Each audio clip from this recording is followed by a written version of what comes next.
Hezbollah, neo-Nazi group. The base, to be listed as terrorist organizations in Australia. Hezbollah, the powerful militant group in Lebanon, and neo-Nazi group. The base will be listed as terrorist organizations in Australia. The impending listings, announced by Home Affairs Minister Karen Andrews on Wednesday, will give Australian authorities power to bring criminal charges against members of the groups. Hezbollah's external security branch has been listed as a terrorist organization since 2003. Hezbollah, the powerful militant group in Lebanon, and neo-Nazi group. The base will be listed as terrorist organizations in Australia. The impending listings, announced by Home Affairs Minister Karen Andrews on Wednesday, will give Australian authorities power to bring criminal charges against members of the groups. Hezbollah's external security branch has been listed as a terrorist organization since 2003. Now, the government will extend that classification to the entire group. Ms. Andrews slammed the base as a violent, racist neo-Nazi group already listed as a terrorist organization by the Canadian and UK governments. As a government, we reject extremism in all of its forms, she said. Listing these organizations sends a very strong message that Australia condemns the use of terrorism to achieve political, ideological or religious objectives.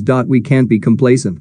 We know that there is a threat of terrorism here in Australia, and that there is a threat of terrorism right across the world. The groups will be added to a group of 26 terrorist organizations listed by the federal government. Ms. Andrews said the additions come as Australia's borders reopen to the international community as the country reaches COVID-19 vaccination targets. We know that as we open our international borders, people will start to continue to gather in greater numbers and in crowds, she said. That's the sort of thing that terrorists look for. I'm not here to scare people. I don't want to frighten people. I actually want Australians to go about their lives, particularly their lives pre-COVID. But it's a timely reminder to all Australians that we need to be conscious of the fact that our threat level remains improbable.